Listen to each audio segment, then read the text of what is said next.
كلي بقى وهتدعينا، او هدعي عليكم بقى مش عارفة. وقعدوا كلهم على السفرة عشان ياكلوا. ايه القرف ده؟ عادي يعني المكرونة باظت مننا، اهم حاجة كل الفراخ. بتأكلوني فراخ نية يا ظلمة. وبعدين ايه ده، حاطين سكر على الفراخ؟ ايه منها وجبة رئيسية وتحلية؟ ارحموا ام العيانة يا جدع. نور لسه معاكي موز؟ لا خلص. كلتي 3 كيلو موز لوحدك يا مفجوعة؟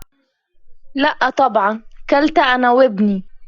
بصلها بصدمة. طب هناكل ايه؟ انا جعان قوي. هناكل عيش وجبنة وزيتون، عندكم مانع؟ وبعد ما كلوا، نور قالت لهم: انا قررت افتح الحسابات بتاعتكم تاني بكرة عشان تقدروا تستخدموا الكريدت كارد زي الاول. وكلهم اتبسطوا وقعدوا يضحكوا، لكن الفرحة بتاعتهم ما تمتش. يا ريت لما تخلصوا تنضفوا المطبخ مكانكم. انتوا مالكوا اصطدمتوا كده ليه؟ انا هقوم ادخل اوضتي. وسابتهم هما فعلا مصدومين، بيتخيلوا شكل المطبخ. وتاني يوم نوح راح للمدرسة، وقصي راح الشركة، وفارس راح الجامعة، ونورسين كانت قاعدة في أوضتها وبتتصل برقم: عايزاك تجيب لي كل المعلومات عن صحابه، وخصوصا عمر راشد. خلاص ماشي. خلصت المكالمة وراحت أوضتها. وبالليل الساعة 2 كله كان نايم ما عدا قصي، ما جاش لحد دلوقتي. بقت عمالة تفكر وقلقانة على قصي ومش عارفة تعمل ايه. الو، هو فين؟ طيب تمام. وعرفت مكانه هو فين، وغيرت ولبست فستان ورايحاله. وركبت عربيتها ورايحاله. رايحاله في النوادي الليلية الشهيرة. دخلت المكان، واصطدمت من المناظر اللي شافتها قدامها. بنات يعتبر مش لابسين لبس مش ساترهم خالص، ونظرات اللي الرجالة للبنات دي غريبة. ولقيت قصي قاعد بيشرب شمبانيا ومولع سجارة. ايه اللي جابك؟ عادي يعني حبيت اجرب الاماكن دي.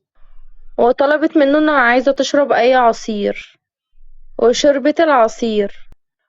وقعد بيتكلم وسمع صوت راجل اعمال بينادى عليه: خليكي مكانك وانا هجيلك بسرعة. ماشي يا قصي. يا ام شعر حرير سايح بيطير على كتافك، شوكولاتة كيت كات ولا اي بنات، ده انا بعشق لون عينها، قلب عايزك جنبي وانت معايا بطمن، بعشقك مش ذنب، ده انا في البعد هتجنن، روحي لغيا جروحي اوعي تروحي هتحول، كله مركز تاني وانت في عيني انا الاول. ابطال الجمهورية عدوا حدود العالمية، عاملين فكرة جهنمية، هنغني لكم تحت المية، هربانين من العباسية مريحين بعد العملية، القطة بتاعتي المشمشية قاعدة جنبي في العربية، القطة القطة القطة. انت عاملة لي فيها مطربة بصوتك المعفن ده؟ وايه الاغاني البيئة اللي انت بتغنيها دي؟ انت اتجننتي؟ هو واقف لسه بيزعق معاها، والمدير كان بينادى عليه: قصيبيه. نعم خير. قصيبيه حضرتك، انا كنت عايزة اعمل عقد عمل مع الفنانة عشان تغني في نايت كلاب، لان مفيش حد بيغني بالطريقة بتاعتها دي، وانا هديها الفلوس اللي هي عايزاها. عقد عمل مع مين؟ انت بتهزر. اقفل بقى على الموضوع ده علشان خاطر ما اتغباش عليك. وسابه ومشي وهو عمال يتكلم. وخد نورسين ومشوا. ونورسين كانت عمالة تغني، وهو كان مش طايق نفسه، كان هيفرقع من كتر الغيظ. وركب العربية، واسمعها وهي بتقول: أدهم. هو اتصدم قصية لما سمعها بتقول كده، لكن أقنع نفسه إنها بتهلوس وبتقول أي كلام. نورسين يلا قومي احنا وصلنا، يلا قومي. مين اللي بيخبط؟ سيبونا نايم. بيخبط مين يا هبلة؟ يلا قومي، يلا عشان وصلنا. وصلنا؟ وصلنا ازاي؟ وانت مين وانا مين؟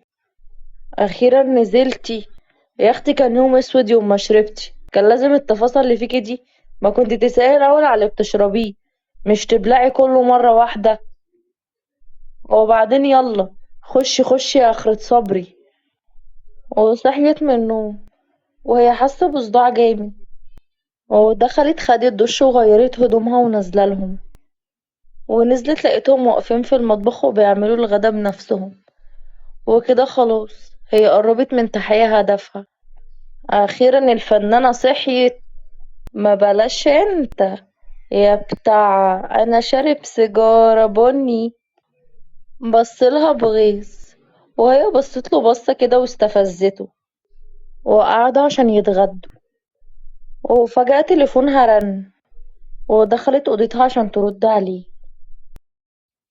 قالوا يا محمد، عرفت حاجة عن صحابه؟ محمد ده بقى يبقى ظابط ويبقى صاحب أدهم جزنور. اه، واللي لفت انتباهي فيهم هو عمر راشد اللي كنت طلبت معلومات عنه هو بالذات. ده يبقى ابن راجل الأعمال راشد حسان، وده مشهور بأعماله المشبوهة.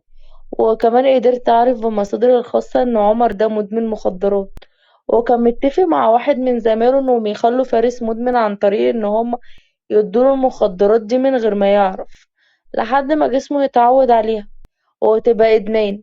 وبعد كده يوقفوا فترة، فتظهر عليه الأعراض الانسحابية، فيبدأوا يدوله على أساس إن هي نوع من الأدوية. إيه, إيه ده؟ يعني ده كده معناه إن فارس ممكن يكون بياخد مخدرات من غير ما يعرف؟ لأ، عشان هما كانوا ناويين يبدأوا من الأسبوع اللي فات، بس فارس فاجئهم ما كانش بيخرج الأسبوع ده خالص، عشان انتي قفلت الحسابات بتاعتهم في البنك والكريدت كارد بتاعته ما كانتش شغالة.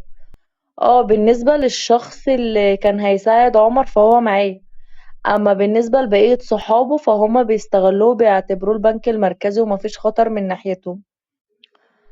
طب أنا عايزاك تجيب لي الشخص اللي كان هيساعده النهاردة في الجامعة عشان يقول لي فارس كل حاجة. وشكرا أوي يا محمد على اللي بتعمله معانا. على ايه يا بنتي؟ انت زي اختي، وكفاية ان ادهم قبل ما يموت وصاني عليكي. وعيطت وهي بتكلم، بس حاولت انها ما تبينش. طب يا محمد، سلام.